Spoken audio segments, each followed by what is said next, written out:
दोस्तों, आज की कहानी है जब बेटी के कमी को छुपाकर पिता ने की शादी, तब ससुराल में पता चलने पर क्या हुआ। कहानी अगर पसंद आए तो वीडियो को लाइक और सब्सक्राइब जरूर करना।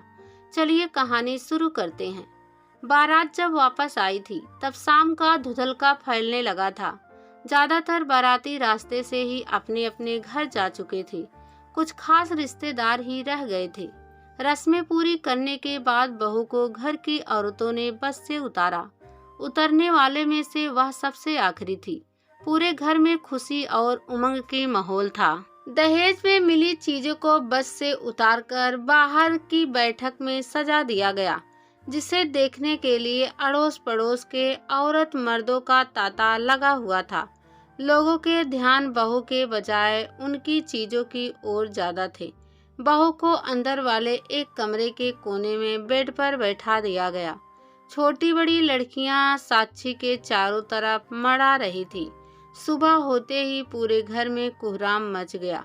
जितने मुंह उतने बातें।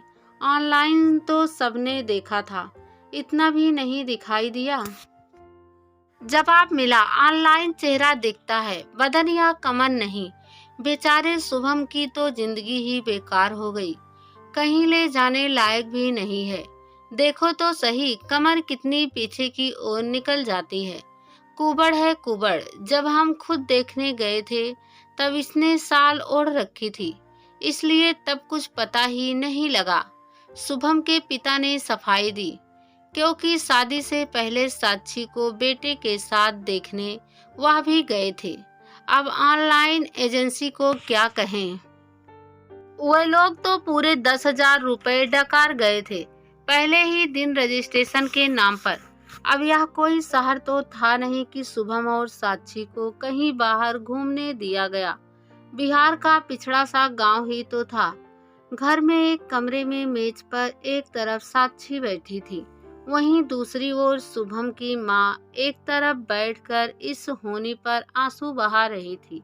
औरतें साक्षी के मायके वालों को उलाहने देते हुए शुभम की मां को ढांस बंधा रही थी, जिन्हें दहेज का सामान देखकर जलन होने लगी थी।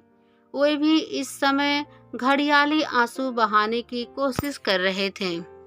शुभम की हालत तो सबसे अधिक खराब थी। लोगों की बातें उसके दिल में तीर की तरह उतर रही थी।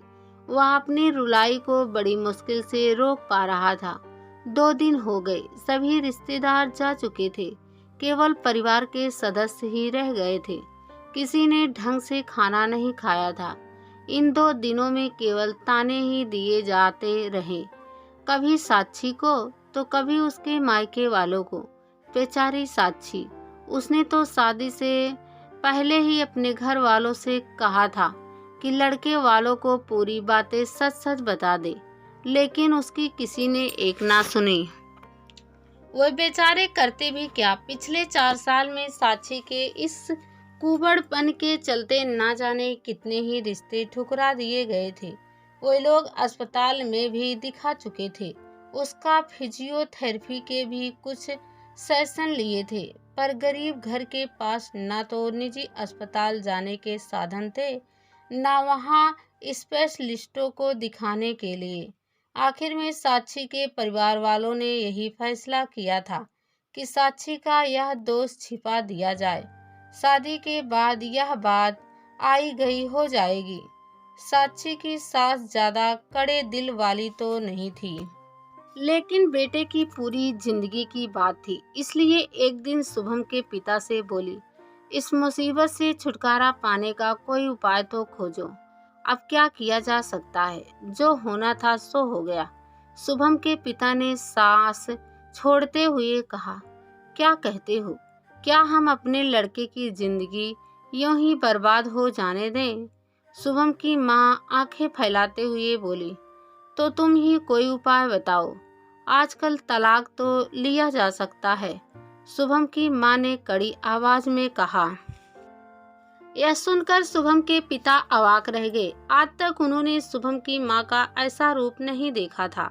उनके देह में बिजली सी दौड़ गई। साक्षी का कुबड़पन, जो साक्षी के खड़े होने पर तकरीबन गायब हो जाता था, को अगर नज़रअंदाज कर दिया जाए तो वह काफ़ी सुंदर और गुणवती औरत कही जा सकती थी। फिजियोथेरेपी कराने के अलावा उसने सेल्फ डिफेंस की ट्रेनिंग भी ली थी। उसे उम्मीद थी कि वह शहर में विकलांग कोटे में कोई नौकरी ले जाएगी, पर पिता ने शादी करना ही ज़्यादा ठीक समझा। शुरू में साक्षी की ससुराल का कोई भी आदमी उससे बात तक करना पसंद नहीं करता था।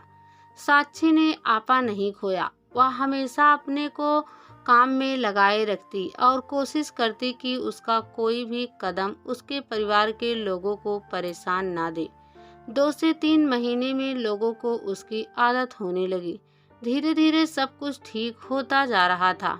एक रात करीब 2 बजे जब घर के सभी लोग सो रहे थे, साक्षी की नींद खुली। उसे लगा कि आंगन में जैसे कोई गड़बड़ है। उसने सोचा कि शायद घर का कोई आदमी पेशाब करने के लिए जागा होगा। वह फिर आंखें बंद करके सोने की कोशिश करने लगी। दोबारा फिर खटर-पटर सी हुई। साक्षी जमीन पर ही चटाई पर सो रही थी। बराबर में साक्षी का बेड था, जो दहेज में मिला था। वह उठकर बैठ गई। शुभम खर्राटे भर रहा था। साक्षी हिम्मत करके उठी और कमरे के दरवाजे की ओट में खड़ी हो गई। आंगन का जायजा लेने लगी। अंधेरी रात थी, फिर भी साक्षी को आंगन में 2 परछाइयां साफ दिख रही थी।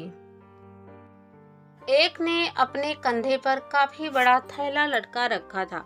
साक्षी के दिमाग में बिजली कौंध गई। उसके सामने पूरी हालत साफ थी। साक्षी ने देखा, उन्होंने दीवार के सहारे एक सीढ़ी लगा रखी थी, जिसके द्वारा एक आदमी दीवार के ऊपर पहुंच गया था। गांव वालों को मालूम था कि शुभम के पिता 2 दिन पहले ही फसल बेचकर 2 लाख रुपए लाए थे। वह घर में ही थे। लगता है किसी गांव वाले ने ही हाथ साफ करने की कोशिश की है। दूसरे ने चढ़ने के लिए सीढ़ी पर पैर ही रखा था कि साक्षी बिना एक पल की भी देरी किए बड़ी फुर्ती के साथ उस पर टूट पड़ी और उसे धक्के से गिरा दिया। दूसरे की टांगों के बीच उसने जोर से पैर मारे और फिर पहले की दाएं बाजू में अपने पहने दांत गड़ा दिए।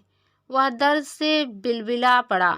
दूसरे ने दीवार पर चढ़कर भागने की कोशिश की, पर साक्षी ने उसे घसीट लिया।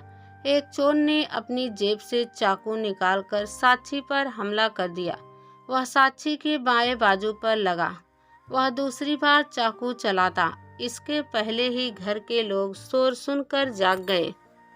दोनों चोरों को दबोच चुके थे। साक्षी की बांह से खून बह रहा था।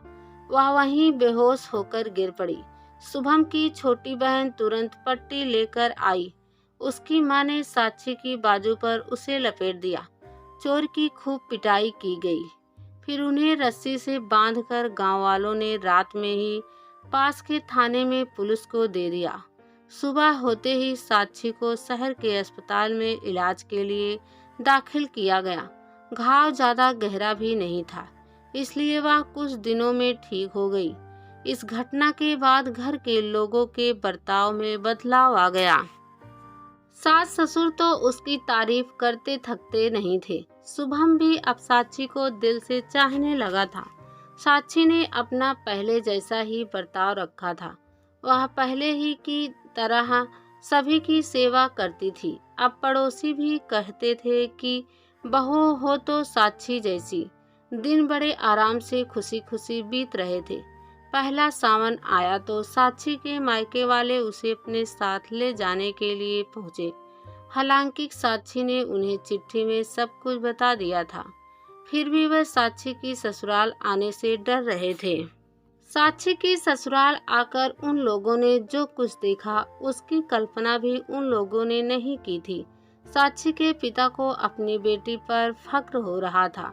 अगली रात शुभम और साक्षी एक ही बेड पर सोए और साक्षी किसी भी तरह की अधूरी नहीं लगी। शुभम ने उसकी पीठ वाले हिस्से को भी खूब चूमा और आगे वाले को भी। साक्षी भी कहीं पीछे नहीं थी। शुभम की रातें बहुत अच्छी बीत रही थी। कुछ दिन बाद साक्षी मायके जाने के लिए विदा होकर अपने भाइयों और पिता के साथ चली गई। आज साक्षी को मायके गए हुए तीसरा दिन था। साक्षी की याद में शुभम का मन किसी भी काम में नहीं लगता था। साक्षी के मीठे मीठे बोल उसके कानों में गूंजते रहे। शुभम की माँ और पिताजी को भी साक्षी की गैरहाजिरी अखर रही थी। सोच रहे थे कि जितनी जल्दी हो सके साक्षी को उसके मायके से बुलवा लिया जाए। उन्होंने पूछा भी शुभम से कि उसे मैसेज करे, पर वह शर्मा गया कि पत्नी क्या सोचेगी। दोपहर के तकरीबन 2 बजे होंगे। शुभम घर के बाहर नीम के पेड़ के नीचे बड़ी चारपाई पर पड़ा पड़ा ऊँघ रहा था। एक आदमी बाइक से वहां उतरा। गर्मी में बाइक से चलकर आने के चलते उसकी देह पसीने से तरबतर थी। उसने बाइक खड़ी की और शुभम की तरफ मुखातिब होकर बोला, क्यों भैया, ललितपुरा से जो ब्याहे हैं उनका घर यही है। शुभम चारपाई से उठा और ललक कर बोला, हाँ हाँ, कहिए क्या बात है, आइए बैठिए। नहीं भैया, बैठना नहीं है, जरा भीतर जाकर खबर दे दो कि कल रात इनकी वाइफ साक्षी को सांप ने काट लिया और आज सुबह उसने दम तोड़ दिया। यह सुनते ही शुभम की आंखों के आगे अंधेरा छाता चला गया। वह धम्म से चारपाई पर बैठ गया। जब यह खबर परिवार के लोगों को मिली तो घर में कोहराम मच गया। साक्षी, हाय साक्षी, सभी चिल्ला रहे थे। लेकिन अब साक्षी कहाँ थी? अब तो सिर्फ उसकी यादों का कुबड़ ही था जो पूरे परिवार के लोगों के कलेजे से चिपक गया था।